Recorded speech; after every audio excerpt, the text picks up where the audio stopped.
जय भीम, नमस्कार।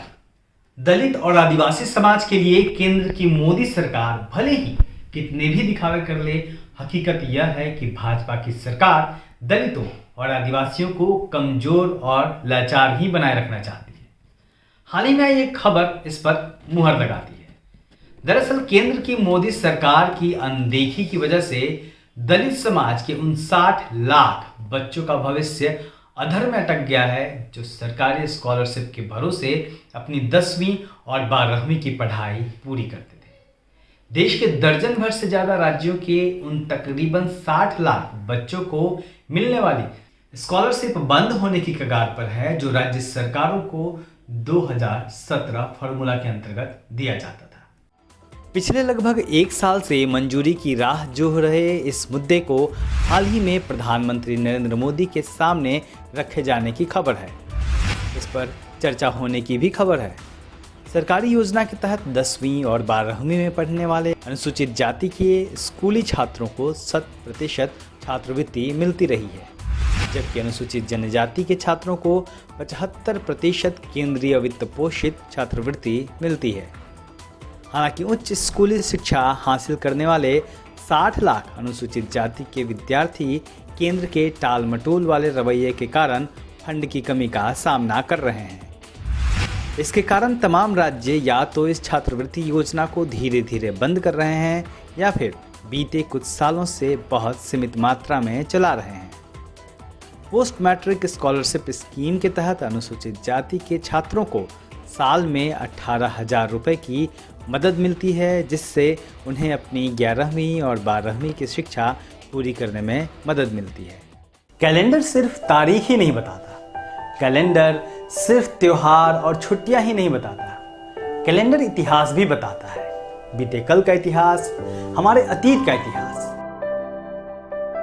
इतिहास की इन्हीं तारीखों में से हम निकाल कर लाए हैं बहुजन मूल निवासी समाज का वह इतिहास जो इस समाज को गौरव से भर देने वाला है। दलित दस्तक द्वारा प्रकाशित साल 2021 के कैलेंडर में साल के 12 महीनों में हमने ऐसे ही 12 बहुजन क्रांति के इतिहास को रखा है। तो आज ही बुक करिए बहुजन कैलेंडर, आपका अपना कैलेंडर।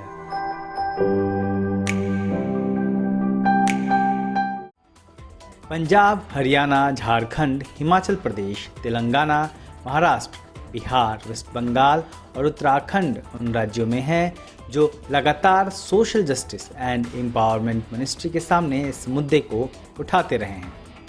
वहीं वित्त मंत्रालय से यह मांग भी की जा रही है कि वह 60-40 के अनुपात के तहत केंद्र और राज्य के फंडिंग पैटर्न को वापस लागू करे, जिससे स्कॉलरशिप के तहत विद्यार्थियों को हॉस्टल, मेंटेनेंस फी और ट्यूशन फी बिल आदि का भुगतान किया जा सके। वहीं दूसरी ओर इस रिपोर्ट के सामने आने के बाद कांग्रेस नेता राहुल गांधी ने भाजपा पर निशाना साधा है। राहुल गांधी ने इस रिपोर्ट को आधार बनाते हुए ट्वीट किया कि भाजपा और आरएसएस नहीं चाहते कि दलितों और आदिवासियों तक शिक्षा पहुंचे। हालांकि सच्चाई यह है कि 5 दशक से ज्यादा समय तक देश की सत्ता पर काबिज रहने के दौरान कांग्रेस ने भी दलित आदिवासी समाज के उत्थान के लिए कुछ बहुत खास नहीं किया। तो सबका साथ सबका विकास का दावा कर सत्ता में आने वाली भाजपा सरकार भी लगातार दलित और आदिवासी समाज के हितों की अनदेखी करती रही। यह रिपोर्ट भी इसका सबूत है। दरअसल हकीकत यह है कि देश की सत्ता पर हमेशा से ऊंची जातियों का कब्जा रहा है। आजादी के बाद 7 दशक बाद कहें कि वंचित जातियों की जो स्थिति है वह साफ बताती है कि ये जातियां कभी भी नहीं चाहती कि दलित और आदिवासी समाज आगे बढ़े। खास तौर पर बात जब शिक्षा की हो तो वंचितों की राह में खूब रोड़े अटकाए जाते हैं, क्योंकि शिक्षा कमजोर जातियों की मुक्ति की राह खोलती है और मजबूत जातियां नहीं चाहती कि हाशिए पर पड़ा समाज मुक्त हो।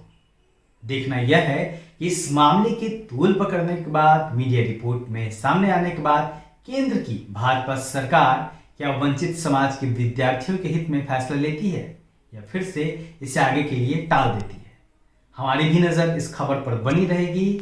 आप देखते रहिए दलित दस्तक। जय हिंद।